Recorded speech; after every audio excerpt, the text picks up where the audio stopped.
Bonsoir, Brouchim Abayim, bienvenue.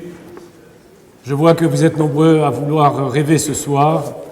J'espère que vous n'allez pas vous endormir au milieu de la conférence et faire de beaux rêves, mais j'espère que vous serez heureux d'avoir assisté à ce moment. Et nous allons d'abord dédicacer cette soirée, Leilui Nishmat Rachel Desi Bat Simcha Bitan, Zichron Livracha, dont son papa, M. Bitan, son époux, et Céline, sa fille, et Ibadou Lechaïm, ont aussi apporté leur contribution à cette soirée. Et nous remercions également ceux qui ont été les partenaires pour engager l'ensemble des prestations nécessaires à cette soirée. Alors je commencerai par une petite histoire. Il y avait un jour une femme qui se réveille, elle dit à son mari: « Mon petit chou, tu sais que j'ai rêvé. Et dans ce rêve, j'ai vu que tu m'offrais une très belle parure. Elle était tellement belle qu'elle attirait le regard de tous. Dis-moi, quelle est la signification de ce rêve ?» Alors elle lui dit, son mari lui répond: « Écoute, ce soir tu auras la réponse. » Elle attend 18h, 18h30, 19h, 19h30. Elle dit certainement il a été à la place Vendôme, il a été chez Van Cleef, ou il a peut-être été chez Bûcheron, ou au Mauboussin. Et elle attend, elle voit qu'il tarde, et effectivement, il revient avec un paquet. Impatiente de l'ouvrir, elle l'ouvre, mais ce n'est pas une parure. C'est un livre, l'interprétation des rêves.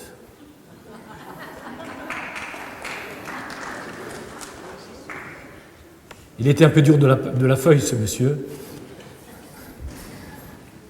Mais voilà, nous allons maintenant commencer notre conférence par les différentes phases du sommeil. Vous savez que nous avons tous besoin de dormir 6 à 8 heures par jour, ou des fois certains beaucoup plus. Mais d'après le Rambam, Maïmonide nous dit qu'il faut ne pas dormir plus de 8 heures. Ça, ce n'est pas positif pour le corps. Le sommeil est composé de 3 à 5 cycles de sommeil de 90 minutes. C'est pour ça qu'il nous arrive parfois, dans ces cycles, de se réveiller au milieu de la nuit. Et il y a 3 phases successives. Le nombre et la durée des rêves dépend aussi de la corpulence de la personne. C'est-à-dire, un chat ne rêvera pas autant qu'un éléphant. Donc, même les animaux rêvent. Alors, il y a ensuite la phase de l'endormissement. Les paupières deviennent très lourdes, le corps ralentit son activité, on se prépare au sommeil. Il y a la première phase qui s'appelle le sommeil léger. Les muscles vont se relâcher, le cœur bat doucement, la respiration est lente et le cerveau n'a que peu d'activité. Et il vient la phase, ce qu'on appelle la phase paradoxale, ou encore le sommeil paradoxal, ou le sommeil des rêves. Pourquoi on l'appelle le sommeil des rêves? Parce que c'est la période où on rêve le plus et dont l'intensité et la dimension du rêve est d'autant plus grande. Alors, pourquoi on l'appelle la phase paradoxale? Parce que paradoxalement, alors qu'on est en plein sommeil, le cerveau est actif, il y a un mouvement oculaire qui se produit, très rapide, un rythme cardiaque et une respiration qui sont irréguliers ou irrégulières, est plus rapide que durant le sommeil lent. Et lorsque, effectivement, dans la période du sommeil lent, les rêves sont différents, moins visuels, et on n'a pas trop de souvenirs de ces rêves que l'on fait pendant cette phase. C'est ce qui explique le fait que parfois des gens disent « je n'ai pas rêvé » ou « je ne rêve jamais ». Ça dépend de la phase du sommeil dans laquelle on rêve. Et d'ailleurs, de plus, il y a un autre paramètre. Si on se réveille tout de suite, après un rêve, on s'en souvient. Et si on se réveille une demi-heure plus tard, que se passe-t-il? Eh bien, le rêve a complètement disparu de la mémoire. Alors, si on prend la durée d'une vie de 60 ans, si on voit le nombre de temps de rêve, donc les scientifiques analysent avec le cerveau la durée d'un rêve, les fréquences, et on s'aperçoit qu'on a passé 20 ans de notre vie à dormir et 5 ans à rêver, sur une période de 60 ans. Alors combien de fois rêve-t-on dans une nuit? 3 à 7 fois, et même jusqu'à 20 fois. Alors la durée d'un rêve, elle est de 3 secondes, elle va jusqu'à 20 minutes, même parfois jusqu'à 45 minutes. Mais alors comment se fait-il qu'on a l'impression de rêver sans cesse? On a dit toute la nuit j'ai rêvé. Non, c'est faux. Seulement le subconscient travaille et notre mémoire a tellement été ou perturbée ou a imprégné ce rêve que la mémoire vive dit effectivement tu as rêvé longtemps. Mais nous verrons qu'il y a un autre paramètre et nous passons donc d'abord à expliquer que dans les lettres hébraïques, tous les messages y figurent. Nous allons prendre le mot chalom, on l'a écrit sans vav à dessein, parce que le vav en fait est une lettre qui s'appelle un liant. Les véritables lettres du mot chalom, c'est chet, lamed et mem. La valeur numérique de chet, c'est 8. Lamed, c'est 30. Mem, c'est 40. Ça fait combien en tout? 78, vous savez bien compter, heureusement que vous lisez. Ça fait 3 fois 26. 3 fois 26, c'est quoi? C'est le nom de Dieu. Hachem Melech, Hachem Alach, Hachem Imloch, l'Olam Vaed. Dieu a été, il est, il sera. C'est lui à qui appartient à la fois le passé, le présent et le futur. Et nous verrons. Regardez le mot mystère en hébreu. Qu'est-ce que ça veut dire un mystère? Ça vient d'un mot hébraïque. Mi-seter. Seter, ça veut dire quoi? Ce qui est caché. Et regardez bien les lettres qui forment le mot seter, qui veut dire caché. Samer, c'est l'initiale de Sof, qui veut dire la fin. Tav, c'est Tor, le milieu. Resh, Rosh, la tête. Qui est capable de savoir la fin avant son début? Il n'y a que le Créateur. Yoshev, Besete, Elion. Akadosh Baruch Hu, c'est lui qui est assis, qui siège dans les sphères célestes et suprêmes.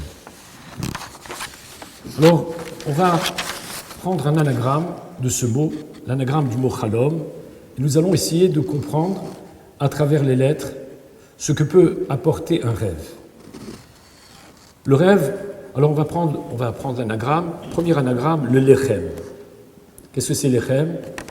Le pain, très bien. On a du pain sur la planche, je vous dis ce soir. Je ne vais pas vous mettre dans le pétrin, rassurez-vous. Alors, c'était histoire de mettre les mains à la pâte.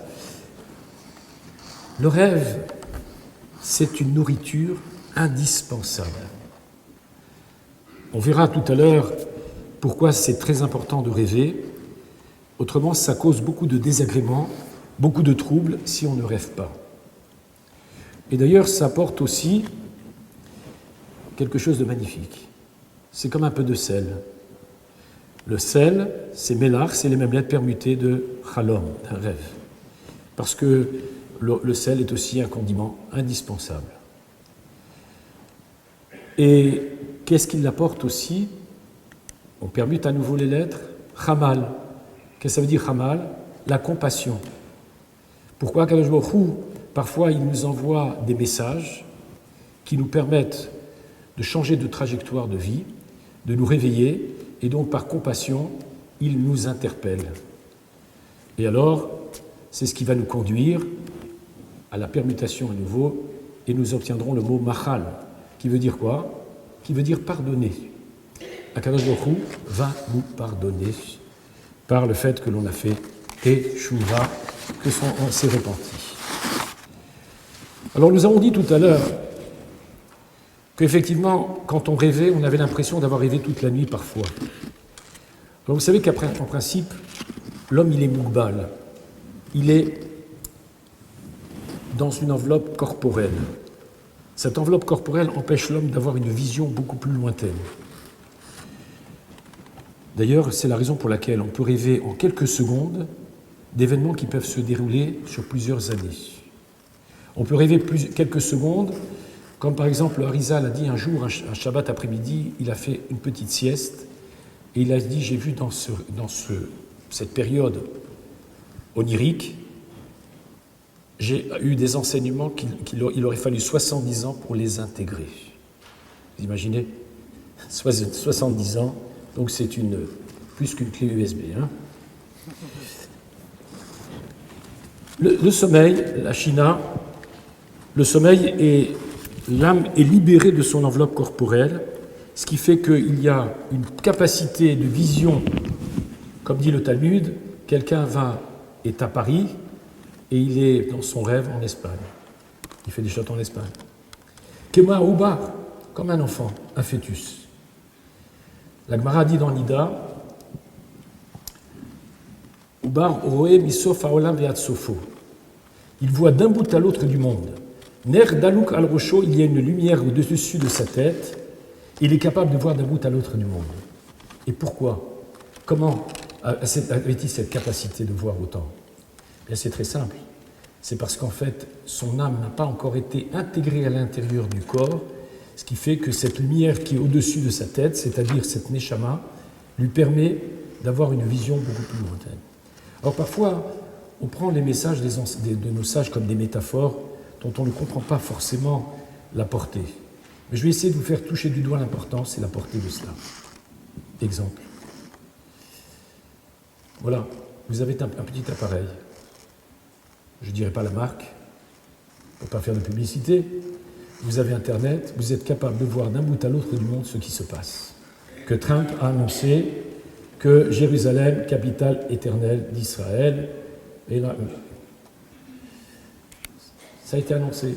À Inouk et Cholmim, nous étions comme ceux qui rêvaient. Eh bien, ce rêve s'est réalisé ce soir où nous faisons cette conférence des rêves.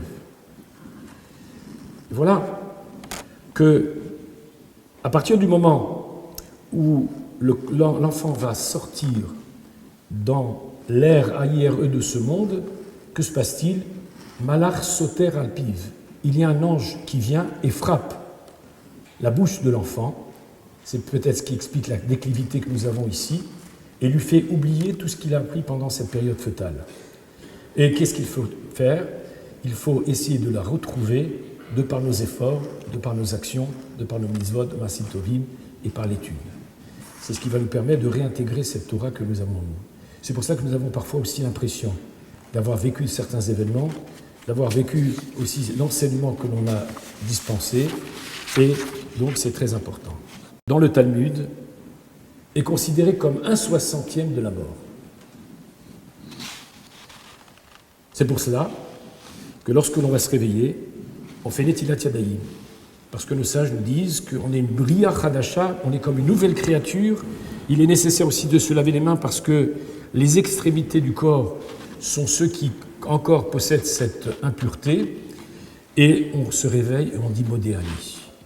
Vous savez combien de mots y a-t-il dans Modéani lefanecha melech chai vekayam shechezarta binishmati bechem larabah minatera? Combien il y en a? Il y a 12 mots. Et vous savez combien de secondes faut-il pour se lever et que le sang remonte jusqu'au cerveau et soit irrigué véritablement? Il faut 12 secondes. C'est un médecin, un spécialiste qui l'a annoncé. Comme par hasard, 12 mots pour remercier Hachem de nous avoir restitué le souffle de vie. Et c'est pour cela que aussi dans la tfila du matin, dans les bénédictions du matin, nous disons Amachazir neshamot livgarim metim, c'est celui qui fait restituer la vie à ses corps morts, et on remercie Hachem de nous avoir redonné la possibilité de respirer, de vivre, etc. Alors maintenant, nous allons arriver à une question cruciale. Raison pour laquelle vous êtes venus. J'ai demandé à certaines personnes s'ils venaient pour la première partie ou la deuxième partie. Parce que la première partie, c'est les songes, et la deuxième partie, c'est les mensonges. Voilà. C'était pour rien. Hein. Alors, vous savez que j'ai choisi ce thème aussi parce que le mois de Kislev, c'est le mois des rêves. J'en veux pour preuve, d'abord parce que les nuits sont plus longues et donc on n'a plus le loisir de rêver, mais une autre raison aussi, c'est que la Torah elle-même, à partir du moment où commence ce Rosh Chodesh qui se lève, la première paracha que l'on lit, c'est la paracha de Vayetse.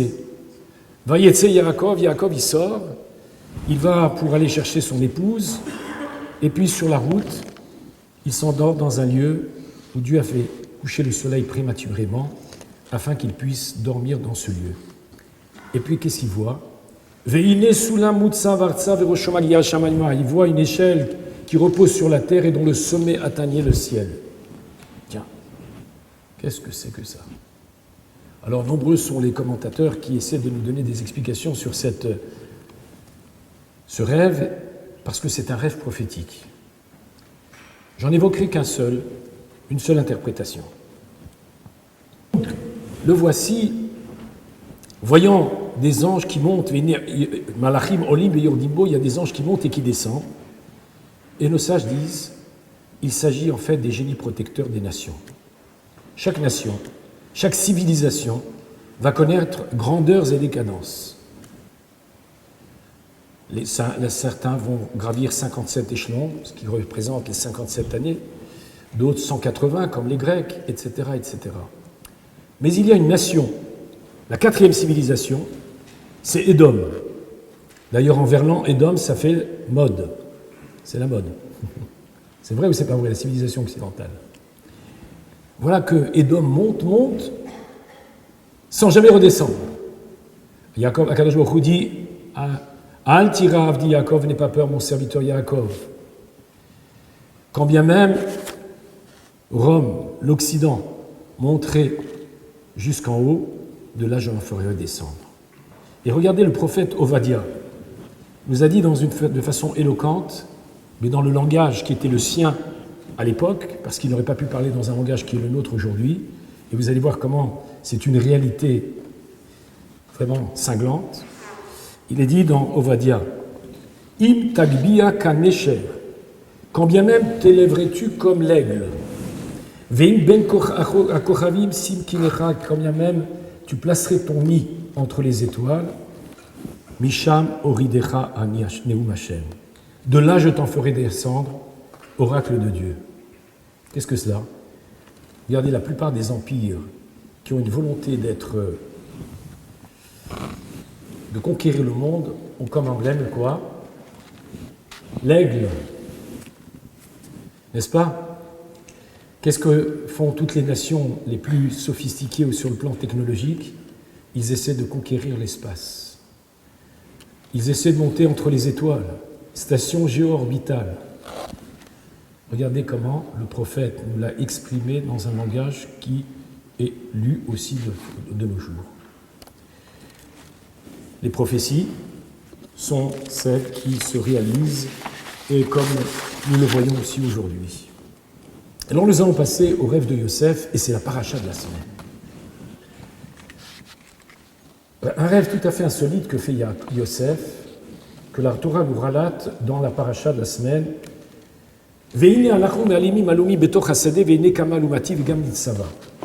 Voilà que nous étions en train de rassembler les gerbes, et voilà que la mienne s'est dressée alors que les vôtres s'inclinaient devant moi. Yosef n'est-il pas prétentieux? Il voit que tout le monde s'incline, mais d'ailleurs ce n'est pas la personnalité de Yosef, c'est une gerbe autour de laquelle il y a toutes les autres gerbes qui symbolisent tous les autres frères. Eh bien, ce Yosef n'est pas prétentieux. Il a fait un rêve qui va se réaliser. Il se réalisera d'ailleurs 22 ans plus tard. La preuve, c'est lorsque Yaakov Avinu voit que la famine sévit en Eretz Kenaan. Il descend, les frères descendent en Égypte, et en même temps ils cherchent leur frère Yosef parce qu'ils l'ont vendu.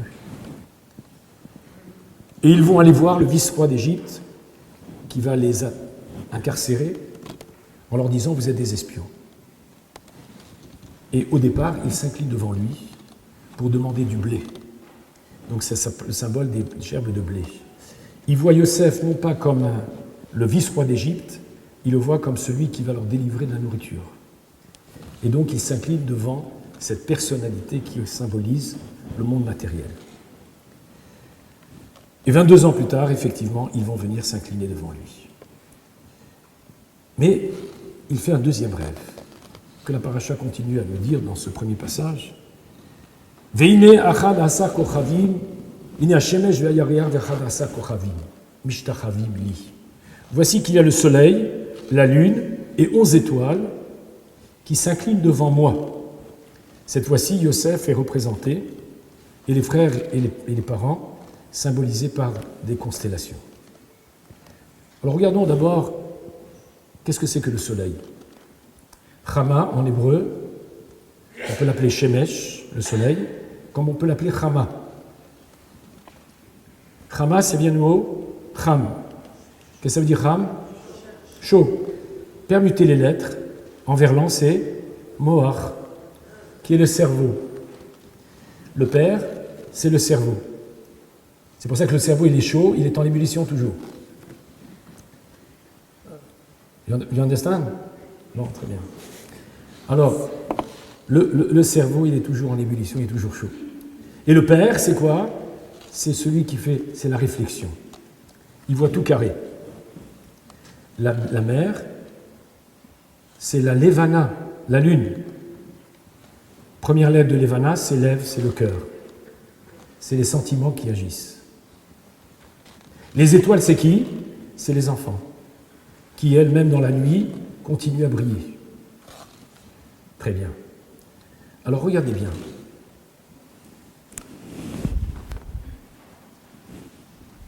Vous voyez ces lettres en bleu? Parce que Yaakov Avinu dit à son fils Yosef, écoute, qu'est-ce que c'est que ce rêve que tu as fait? Allons venir, nous et ta mère, se prosterner devant toi. Et Rachid là-bas, qu'est-ce qu'il dit? Rachel, elle est morte. Quand Yosef fait ce rêve, Rachel est déjà morte. Eh bien, regardez dans le texte, en filigrane, il est marqué. Resh, Chet, Lamed, Rachel, Mem, Ta, Vehe, Meta, Rachel est morte. C'est pas beau?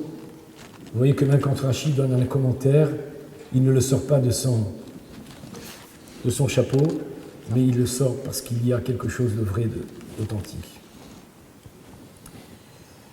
Mais Yaakov Avinu sait pertinemment que ce rêve va se réaliser. Ve'aviv shamar et adava. Et son père, il a gardé la chose.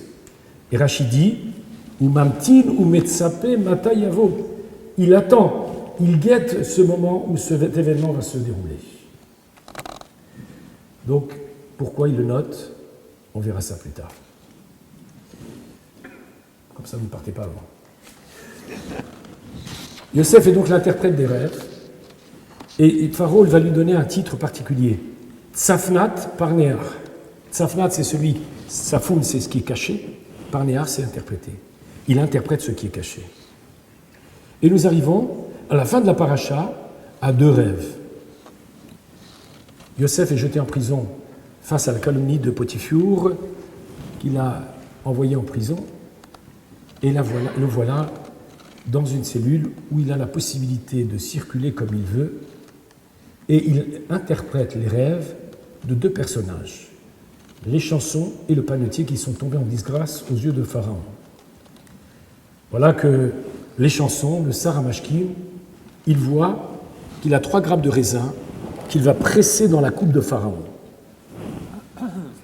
Yosef lui dit, 3, c'est dans 3 jours. Ce sera d'ailleurs l'anniversaire de Pharaon. Et tu vas être rétabli dans ton poste et tu vas servir à nouveau dans la coupe de Pharaon. Mais dans ce texte, il y a 4 fois le mot kos.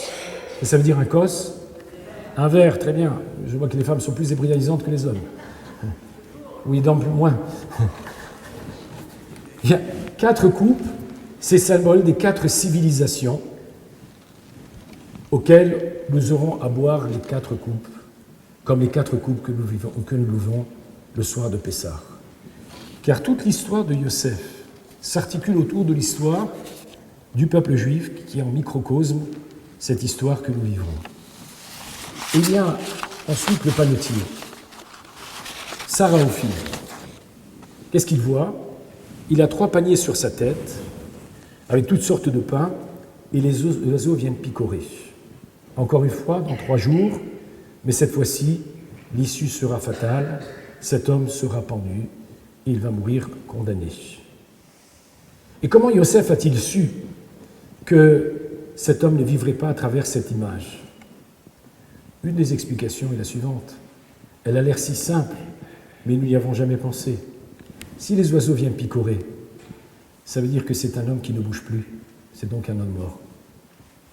Et c'est comme ça que Yosef va dire à cet homme que dans 3 jours, il perdra la vie. Et nous arrivons à la paracha de Miketz, pour terminer le mois de Kislev, avec les rêves de Pharaon. Il en fait 2.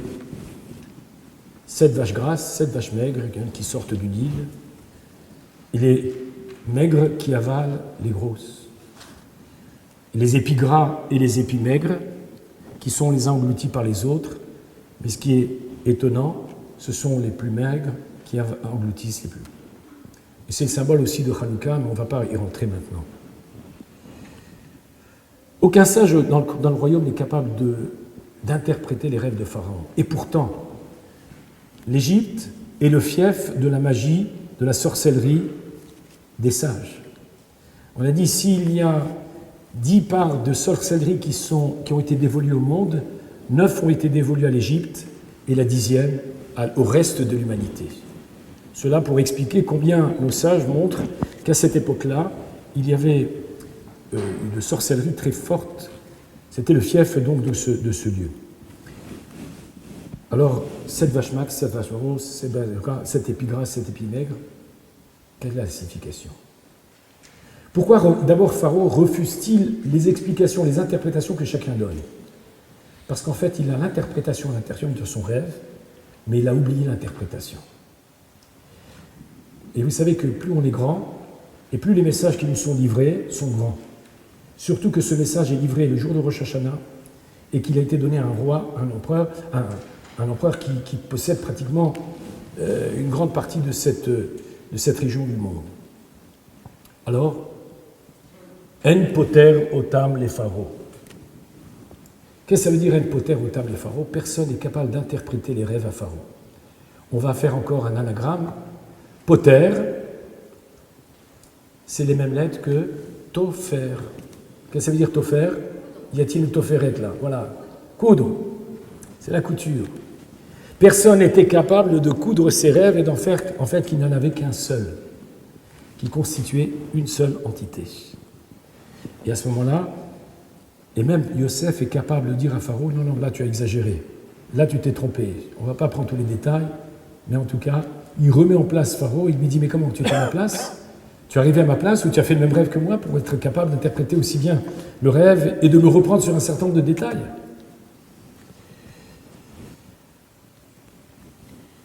Alors bien sûr, le rêve, il suit l'interprétation que l'on donne. Ish kasher kachalomo patar, un homme selon le rêve qu'il a fait, il l'a interprété. Et nous verrons plus tard, effectivement, qu'il dépend de la personne qui va interpréter les rêves pour que son issue soit celle qui a été prédite. Alors maintenant, nous allons prendre quelques exemples de symboles positifs. Celui qui voit un serpent dans le rêve, c'est pas amusant, j'en dis qu'on vient pas, c'est perturbant, surtout si c'est un cobra. Alors, eh bien, c'est un bon signe, à condition que vous ne le tuez pas. Ça veut dire que vous allez avoir la parnassa, une profusion de bénédictions. D'ailleurs, ce sera le prochain thème de notre conférence, ça sera les clés de la parnassa. Maintenant, deuxième élément, si on voit un œuf, c'est que notre requête va être entendue. Bien sûr, si l'œuf n'a pas été ouvert encore, nous ne saurons pas encore ce qui nous attend, mais dès qu'il sera ouvert, alors nous comprendrons que la requête s'est accomplie dans toute sa dimension. Adam Sheniftar, Menachek ou Mechabek Otanu.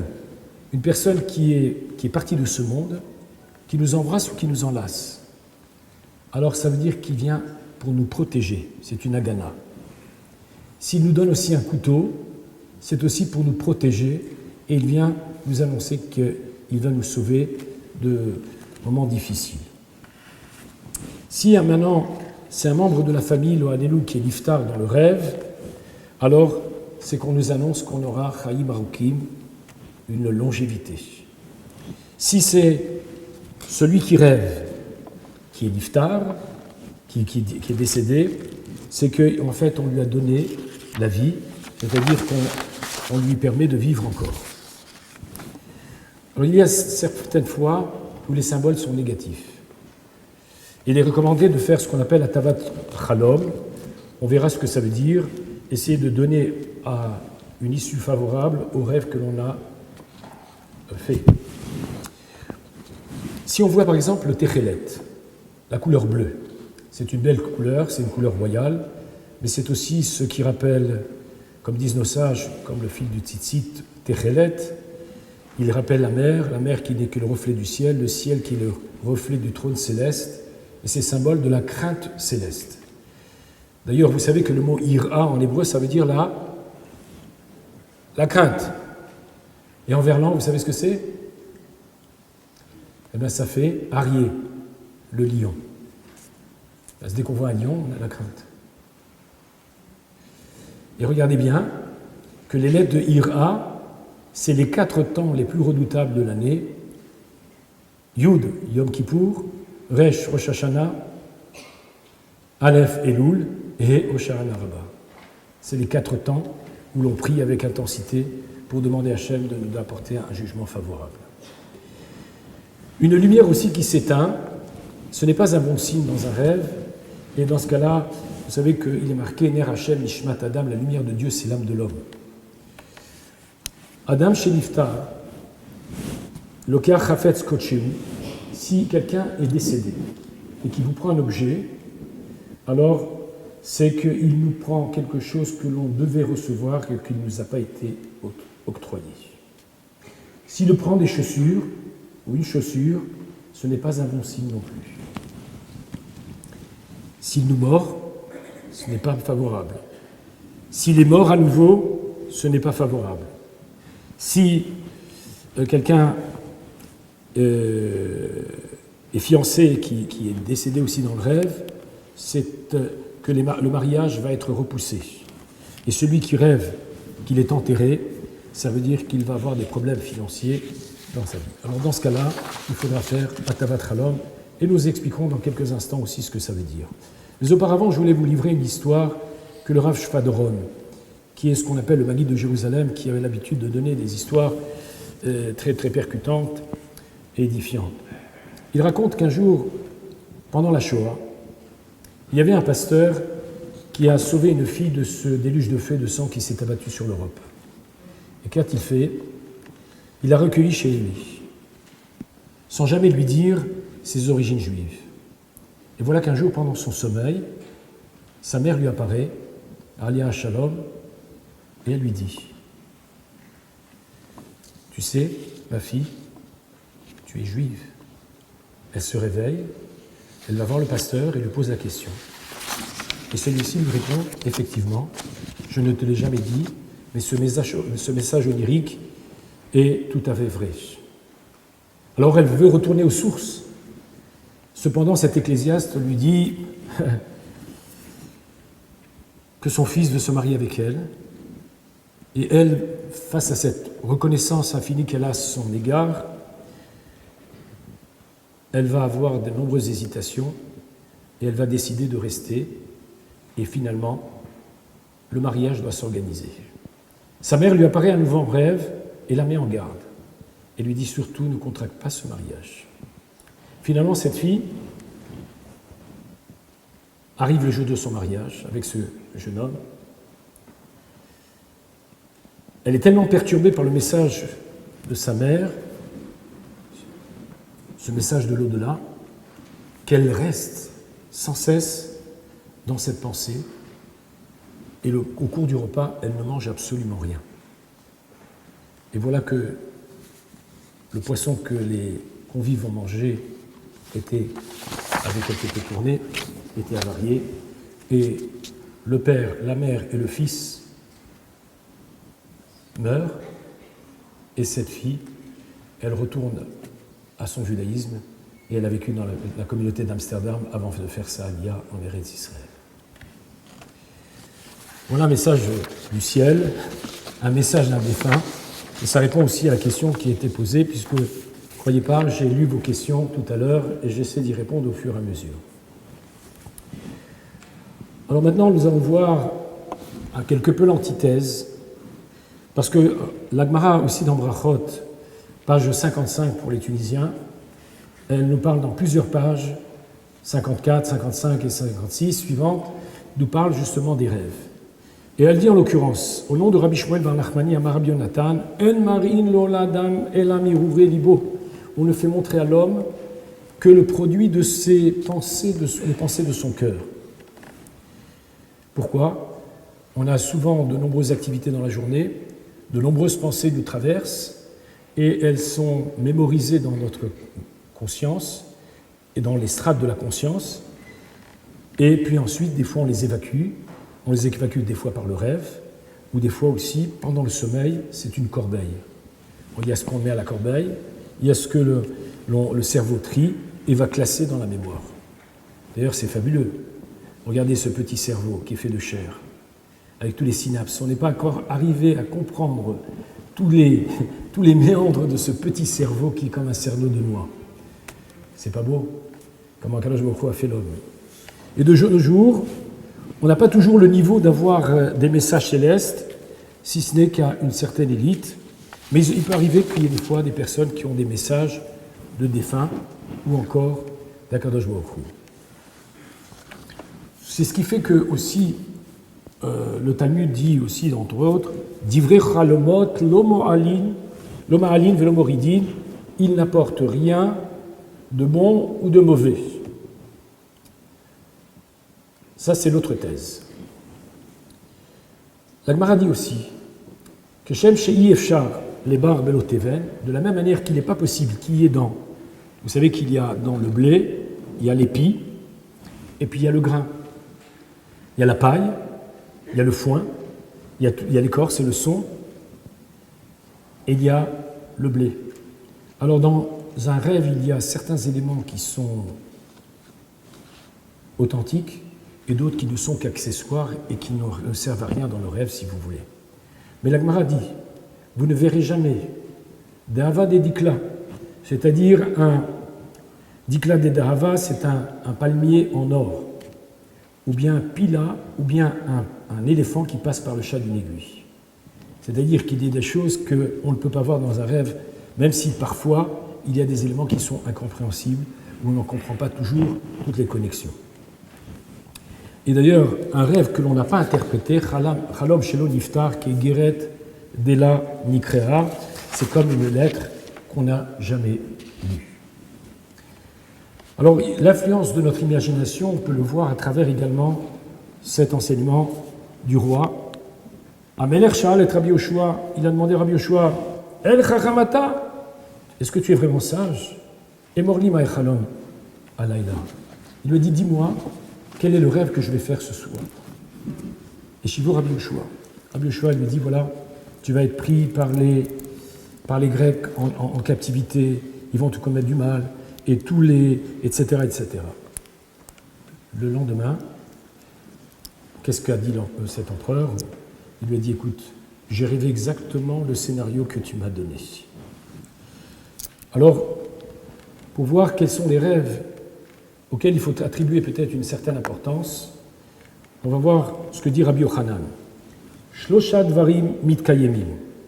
Il y a trois choses qui se réalisent. Chalom sheshachit, le rêve que l'on fait au petit matin. Chalom shechalam l'chov chaveru, le rêve qu'une personne a fait à votre égard. Il dit, tu sais, j'ai rêvé de toi. Chalom sheniftar betor chalom, un rêve qui est interprété à l'intérieur même du rêve. Yeshobrim, et certains ajoutent, Chalom Shenishna, un rêve qui se réitère. C'est d'ailleurs la raison pour laquelle Pharaon, il rêve une première fois, cette vache, et ensuite il se réveille, se rendort et fait un second rêve avec les 7 épis. Alors bien sûr, on ne peut raconter ses rêves qu'à ses amis. Première occurrence dans la Torah, c'est les rêves de Yosef, c'est la paracha de la semaine qu'on a lu tout à l'heure. Vayosifu od seno oto al halomotav. Les frères ont fini par le détester encore plus lorsqu'il a raconté encore le deuxième rêve. Et cette haine qui a été suscitée va faire que l'échéance de ce rêve va se réaliser que 22 ans plus tard. S'il ne l'avait peut-être pas raconté, eh bien l'échéance n'aurait pas tardé à se réaliser. Alors bien sûr, on a dit que Kol HaChalomot Olchim Acharape. Tous les rêves, ils suivent l'interprétation qu'on leur donne.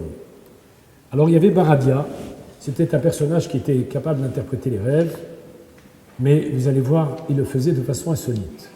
Mishenatano Sachar, s'il recevait des émoluments, alors Patarlo Letova, il interprétait le rêve de façon favorable. Mishenonatano Sachao, celui qui ne lui donnait pas son salaire, sa récompense, Patarlo Leraha, il l'interprétait de façon négative.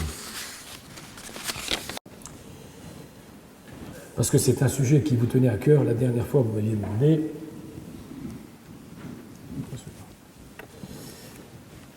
C'est paru dans le journal Ma'ariv, et puis dans une revue parapsychologie.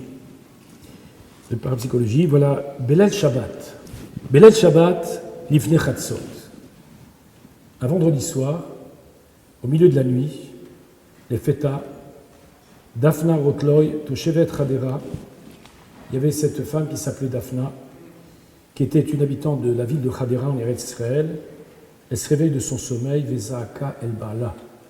Elle crie vers son mari, Yaakov, Chalamti, Atinok Nechnak. Elle lui dit, Yaakov, j'ai rêvé, notre fils est en train de s'étouffer. Bala Kam Mimitato, il se lève de son lit, Mieret Arisat Atinok, il va directement vers le lit de l'enfant, qui s'appelle Avi Meir Ben Shmone Chodashim, qui avait 8 mois, Umatsa Oto Kimat Lelo Ruach Chaim. Il le voit presque sans vie, Shenav Pekuchot. Ses yeux sont ouverts, Achneshimato Paska, mais son souffle est arrêté. Avkara les vers Ishto, alors il appelle sa femme, Shetazik, Miad la Rofé, d'appeler les secours, etc. Veatzmo Echel et Tapel Betinok. Et lui se met à s'occuper d'enfants, bien Neshima lui paie l'épée et lui fait le bouche à bouche.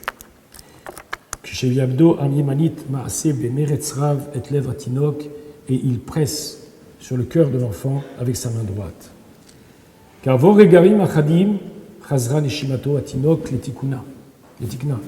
Alors il a dit que finalement la respiration de l'enfant reprend progressivement. Au Toazman, il y a Gamarofé et Kava. Le médecin arrive et dit, une fois qu'il a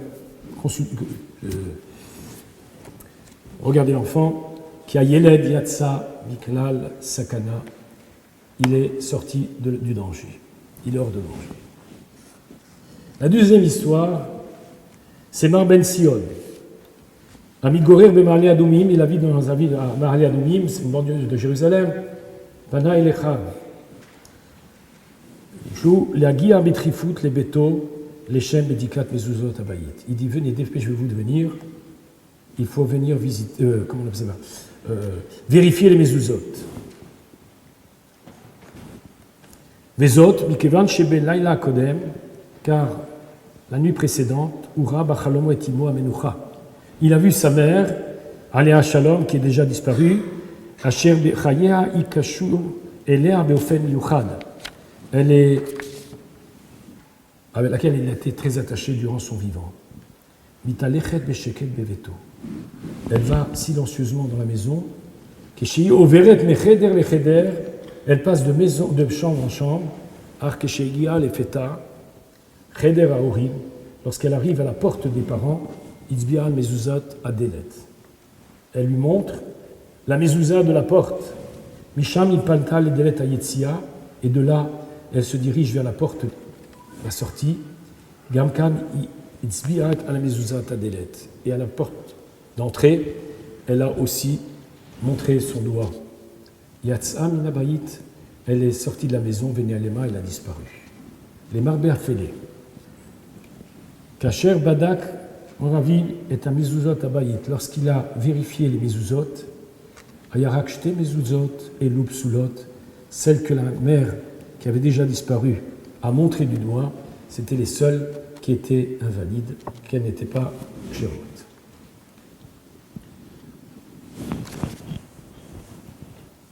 Alors, est-ce qu'il faut croire aux rêves prémonitoires? Certains scientifiques vont dire que c'est de l'autosuggestion, d'autres vont en faire des thèses et vont en discuter très longuement. Le revers, ils diront, ceux qui sont contre pensent qu'il n'y a pas de rêve prémonitoire. Ils vont dire que c'est le rêveur qui met tout en œuvre de façon insouciante pour reproduire la scène ou l'événement qu'il a visualisé.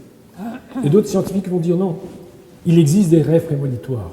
La preuve, Abraham Lincoln voit dans son rêve qu'il est à côté d'un cercueil, gardé par des soldats. Et on lui annonce que le président a été assassiné. Il en fait part à sa femme et à ses proches, et 13 jours plus tard, Abraham Lincoln, qui avait rêvé de son propre assassinat ou de sa propre mort, eh bien, elle se réalise et on publie que le président a été bien assassiné. Autre exemple, 14 avril 1912, le Titanic, ce navire, lors de son voyage inaugural, qu'est-ce qu'il fait? Réputé insubmersible.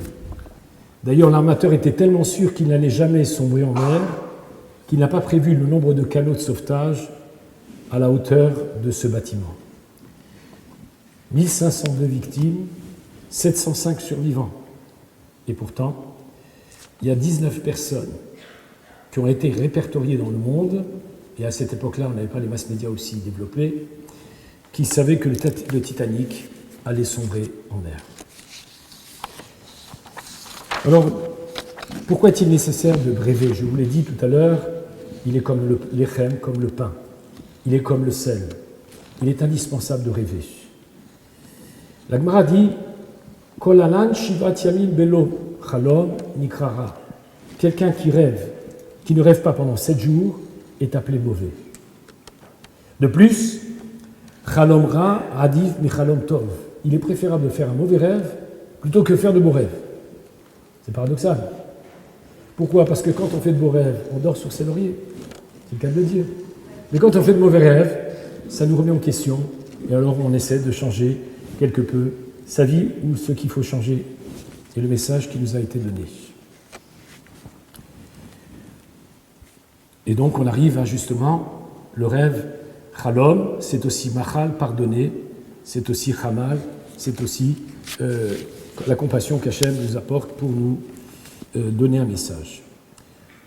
La privation totale du sommeil est aussi quelque chose qui n'est pas bon, c'est pour ça qu'on a dit que c'était quand même un peu du sel,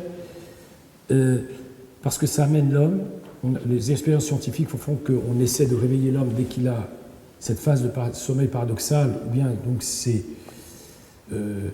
mouvements oculaires, on s'aperçoit qu'il est en train de rêver, on l'arrête, on a essayé de le faire pendant plusieurs jours, et on constate que les personnes qui ne rêvent pas pendant plusieurs jours font des dépressions, il y a une irritabilité, une irascibilité très forte, et en alternance avec l'euphorie et la dépression.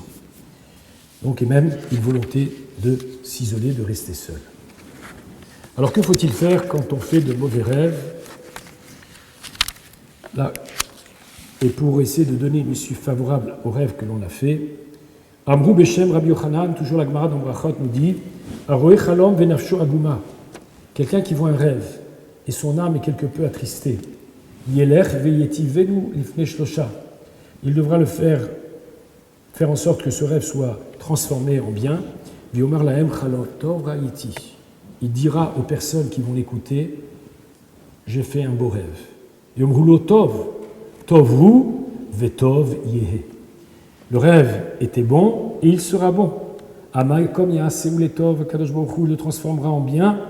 Sheva pe'amim igzeru alecha. 7 fois Hachem décrétera Mishamayim shiye tov yetov, qu'il sera bon et il se réalisera de façon favorable. Il y a aussi une autre possibilité, c'est d'aller faire la Birkat Kohanim. Quand les Kohanim sont en train de faire la Birkat Kohanim, il y a, vous le trouverez dans le Patach Eliyahu par exemple, en dessous de la Birkat Kohanim, un texte, quand quelqu'un fait un mauvais rêve, de dire cette prière pour qu'Akadosh Baruch Hu transforme ce rêve en une issue favorable. Il y a aussi le Ta'anit Halom. Si quelqu'un fait un rêve qui le perturbe tellement, il est obligé de faire un Ta'anit de jeûner. Il devra jeûner, et même si il devra jeûner un Shabbat, il a le droit de jeûner Shabbat, alors qu'habituellement, on ne doit pas jeûner Shabbat. Mais pour avoir transgressé Shabbat, de ne pas avoir fait le Onek Shabbat, la délectation du Shabbat, il devra payer par un autre jeûne, ou le lendemain, mais ça va faire trop, 2 jours de jeûne consécutifs, alors de faire pendant la semaine, de jeûner, pour avoir perturbé le Onek Shabbat, la délectation du Shabbat. Je vais vous raconter une petite histoire qui s'est déroulée lors d'une conférence sur les rêves. Il y avait une femme qui invite un rave à faire une conférence à son domicile. Elle avait une maison grande, et puis tout le monde est assis, et le rave fait sa conférence, et vers le milieu de la conférence, la femme dit « Rabbi, je voudrais vous raconter mon histoire. » Il dit « Vous savez, habituellement, quand je fais une conférence, personne ne m'interrompt, je laisse les questions pour la fin. » Vous avez compris? Alors il a dit « Bon, puisque vous êtes là-bas à la Baïd, je ne peux pas lui refuser, posez. » Il dit « Voilà, il y a quelques années, j'avais des douleurs de ventre terribles, terribles. Vous ne pouvez pas vous imaginer les douleurs que j'avais.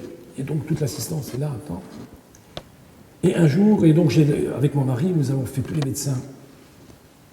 Chacun nous renvoyait vers un autre spécialiste, en gastro, dans tous les domaines. Et finalement, un jour, je vais à Mea Shearim, je traverse Mea Shearim, j'ai une douleur qui me prend, à telle enseigne que je suis obligé de m'asseoir sur un banc. Qui est à côté de moi? Une chassida. Et la femme qui raconte cette histoire n'était pas religieuse. Une chassida, une femme religieuse, très, très âgée, elle lui dit « Qu'est-ce que tu as, ma fille ?» Écoutez, j'ai très très mal, ça fait des mois, j'ai été voir tous les médecins. Elle dit « Mais est-ce que tu as été voir le Refé Kolbassar ?» Il dit « Qui c'est celui-là? Où il se trouve? À quelle adresse est-il ?» Elle lui dit « Tu sais, tu peux t'adresser à lui dans toutes les langues que tu veux. » Elle dit « Ah bon ?» Elle lui explique que c'est Akadosh Baruch Hu. Refé Kolbassar ou Mafli la Asot. Très bien. Le soir, elle rentre chez elle, elle s'endort, et dans son rêve, il y a un malach qui vient, un ange qui vient, et lui dit maintenant, vous devez faire à partir d'aujourd'hui la bracha d'Asher Yatzar. Qu'est-ce que c'est la bracha d'Asher Yatzar? Chutz min Shekhinah, quand on sort des toilettes, on se lave les mains, on fait la bracha d'Asher Yatzar qui contient 45 mots. 45 qui est le nombre de la valeur numérique de Adam, d'un homme. Et on dit que cette fille-là, elle guérit tous les maux et apporte la guérison aux malades. Et d'ailleurs, quand quelqu'un est malade, conseillez aux personnes qui sont autour de cette personne de faire cette fille-là avec Kavana, et vous pouvez être assuré qu'il guérira. Alors, elle se réveille le matin, elle dit à son mari, tu sais, j'ai eu la visite. Qui? Un malach, un ange. Ah, ça, simplement, oui. Il m'a dit de faire la bracha d'Asher Yatzar, et je ne sais pas ce que c'est. Il dit, ben, on va aller voir Rabbi Google. Alors, on regarde Rabbi Google, et qu'est-ce qu'il nous donne comme réponse? Tac! On imprime, il y a la bracha d'Asher Yatzar, traduction, etc. Et tous les jours, elle a fait la bracha d'Asher Yatzar, et comme ça, elle a guéri. Alors, il y a quelqu'un qui interpelle le Rav, il dit, Rabbi, je crois que vous ne croyez pas à cette histoire. Il dit, je peux vous attester que cette femme, je l'ai vue pendant des années avoir des souffrances et des maux, et après qu'elle a fait cette bracha d'Asher Yatzar, elle a guéri. Alors il fait, attends, dis-moi, et toi, si tu y crois, tu fais Asher Yatzar? Il dit, non, moi j'ai pas mal au ventre.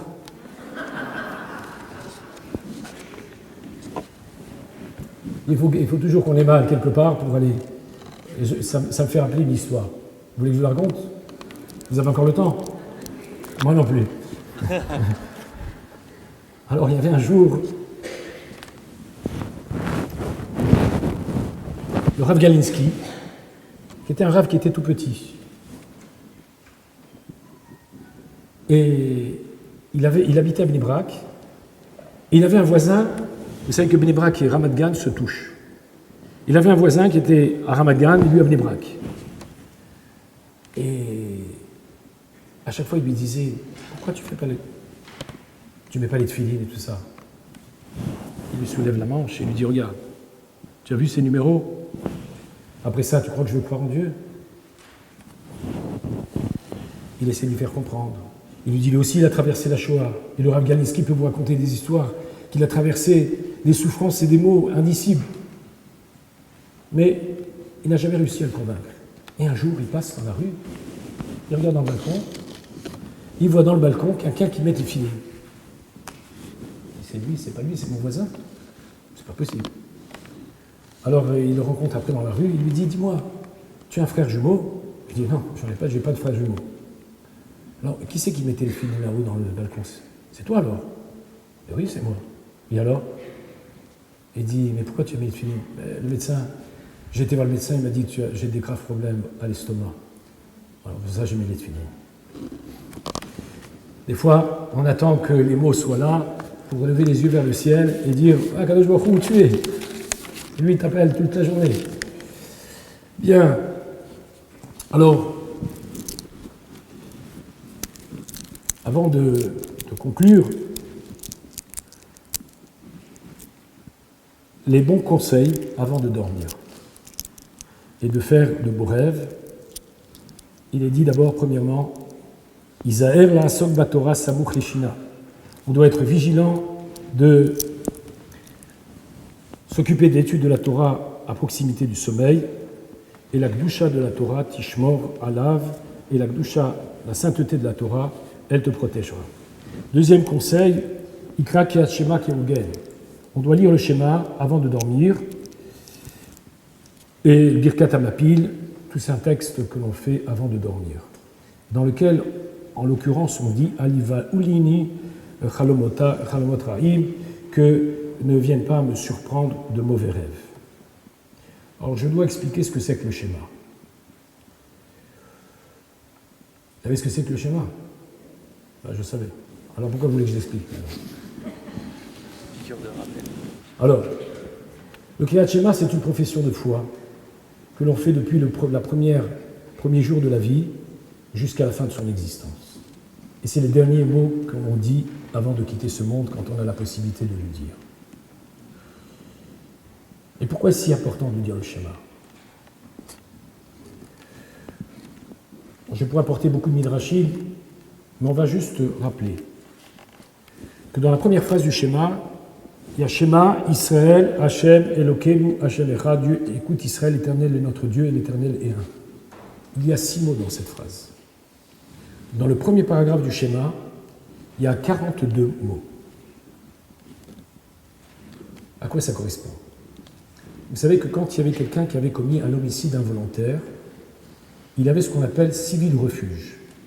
3 villes en Eretz Israël et 3 en Transjordanie. Si quelqu'un avait commis un homicide involontaire, il devait aller partir dans ces villes refuges, le temps qu'on instruise son procès pour savoir si véritablement c'était un homicide involontaire, et s'il avait été décrété que c'était un homicide involontaire, il devait y rester jusqu'à la mort du Kohen Gadol. Donc il y avait 6 villes. S'il n'avait pas réussi à atteindre l'une de ces 6 villes, il allait dans une des 42 villes des Lévi'im avant qu'il ne soit transféré dans une des 6 villes refuges.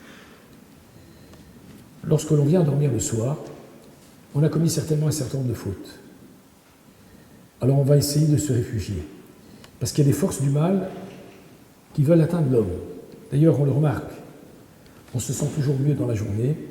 Vient le soir, on commence à sentir tous les maux. Alors le Yetzer Hara, le mauvais penchant, est comme le Goël Adam. Il est comme celui qui veut nous faire du mal.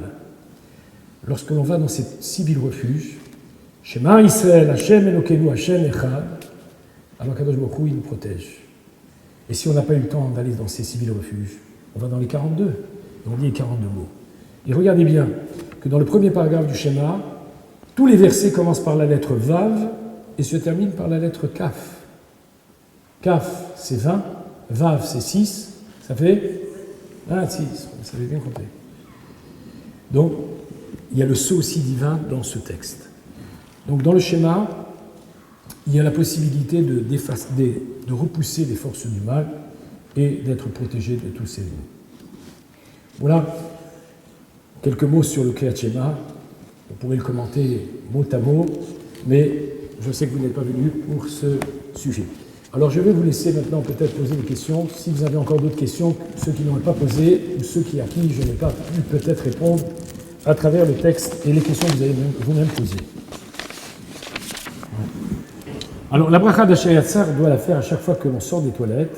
Effectivement, c'est une tefila très très importante et elle évite beaucoup de maux. Donc normalement, pour qu'elle puisse avoir l'effet le plus escompté, c'est même ne pas bouger, même pas s'essuyer les mains, faire la bracha et ensuite de s'essuyer les mains. Comme ça, on ne pense qu'à cette tefila. Autre question ? Oui.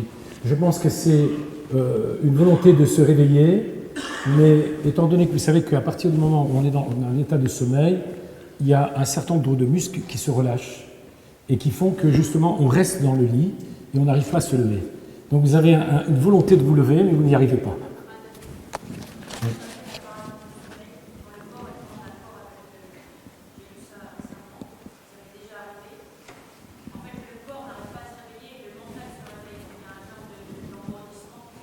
Oui, ben voilà. Mais c'est la même réponse que je vous donnerai, c'est parce que effectivement le corps, il y a des muscles qui sont relâchés pendant le sommeil, et c'est ce qui nous permet de rester dans le lit. Et parfois aussi la batterie elle est un peu déchargée, elle a besoin encore de quelques accus pour pouvoir redémarrer. Oui.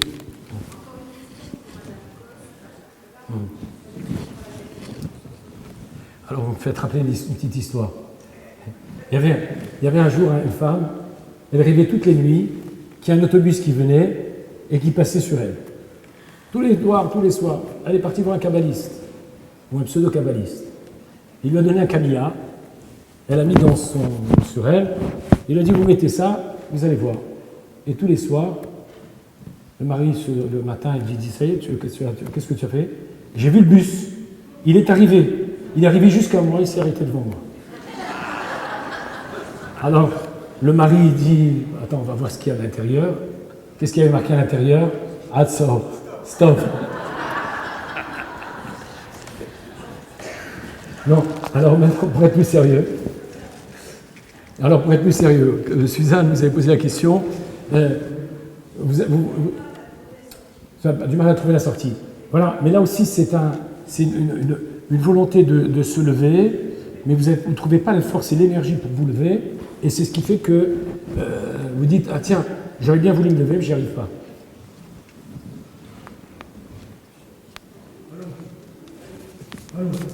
Oui.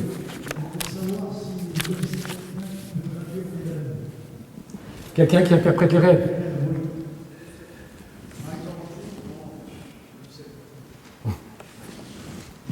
Moi, je peux vous donner ce que le Talmud enseigne, ce que les Chachamim enseignent sur certains rêves, etc.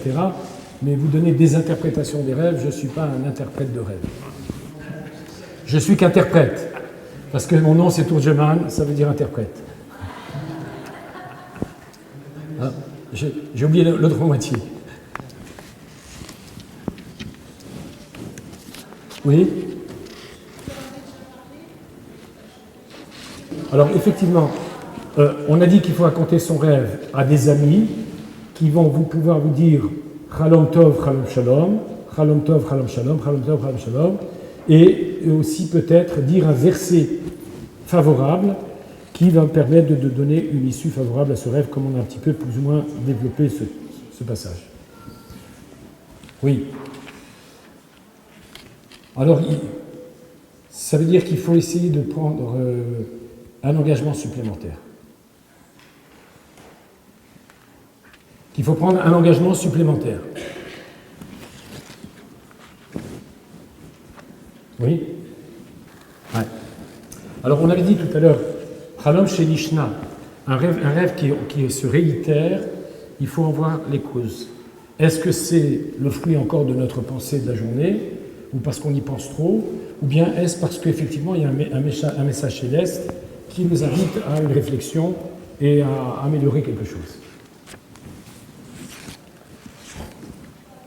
Il y a la première... comment elle s'appelle? Voilà. C'est normal, elle est avocate. Ne faites pas réquisitoire, s'il vous plaît. Un plaidoyer.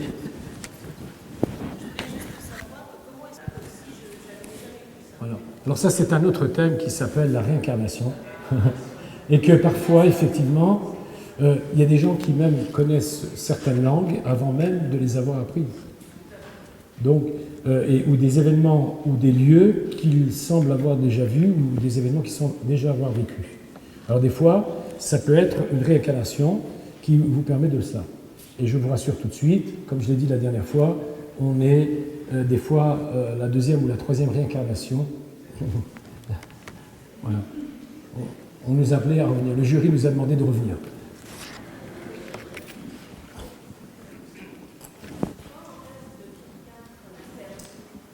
Oui. On rêve quelqu'un qu'on a perdu. Alors, si on rêve de quelqu'un qu'on a perdu, c'est une bonne chose qu'il réapparaisse et qu'il vienne nous apporter un message en fait positif. Alors, je vais vous dire, il n'est pas favorable d'aller trop souvent sur la tombe d'une personne. Ça perturbe aussi sa neshama. Donc il y a des temps où il faut y aller et ne pas y aller de façon intempestive.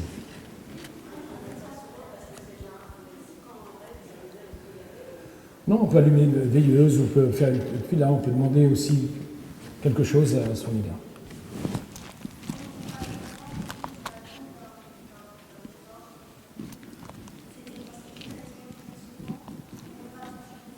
Oui, il ne faut pas aller trop souvent. Ben, c'est-à-dire qu'à chaque fois qu'on prie et qu'on invoque, il y a une neshama qui est présente et qui doit venir pour, en quelque sorte, intercéder, interpeller, etc. C'est toujours un peu perturbant. Voilà. Quand c'est nécessaire. Oui. Comment on comprend le deuxième rêve de Yosef, c'est-à-dire le soleil et la lune et les étoiles qui se prosternent? Comment on peut imaginer des astres qui se prosternent? Je l'ai dit tout à l'heure, mais elle vient montrer que d'abord on se situe dans un niveau plus élevé, que Yosef ne rêve pas seulement de choses terre à terre, mais qu'on se place à un niveau beaucoup plus spirituel, beaucoup plus grandiose, et Yosef va jouer un rôle important dans la sphère mondiale, puisque vous savez que le soleil, la lune et les étoiles vont avoir une influence sur les marées, sur les années, sur les mois, etc. Et donc Yosef va avoir un rôle important puisqu'il va faire une géopolitique qui va permettre à l'Égypte de devenir le grenier, le silo de tout le monde grâce à ces 7 années d'abondance auxquelles il va thésauriser Yosef. Presque en dessous de Dieu, presque au niveau 1, en dessous de celui d'Hachem, au-dessus de tous les âges, et en dessous de celui d'Hachem. Non, il reste un homme, mais il va avoir une influence sur le cosmos, sur tout l'univers, puisqu'il va avoir tout un rôle géopolitique.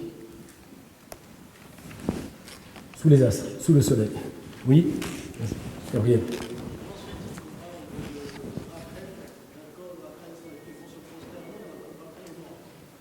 Oui. Alors, donc il y a deux réponses à apporter, soit parce qu'on dira que Rachel, dans tout rêve, il y a une partie de réel et une partie de la paille, entre guillemets, et il y a la deuxième réponse que l'on peut apporter, c'est que, en fait, ça peut être non plus sa propre mère, mais celle qui a été aussi sa... Il y a Bila et Zilpa aussi, il ne faut pas oublier.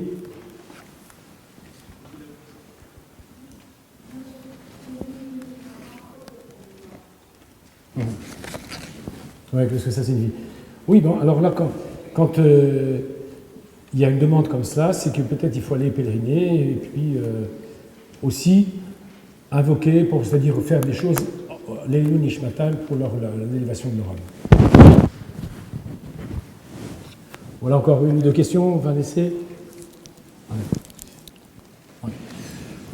Ce que je dirais, c'est que il y a effectivement ce qu'on appelle le microcosme et le macrocosme, et qu'il y a l'infiniment petit et l'infiniment grand. Comment ça s'appelle? L'histoire, par exemple, de Yosef, c'est pas seulement l'histoire de Yosef, mais c'est l'histoire du peuple juif. L'histoire de Yaakov, c'est aussi l'histoire du peuple juif. Donc on vit effectivement toujours dans un infiniment petit avec un infiniment grand, et tout ça se superpose. Et puis il y a ce qu'on voit, parce qu'il y a ce qui est manifeste et ce qui est latent. Ce qui est possible de voir et ce qui n'est pas possible de voir et de comprendre.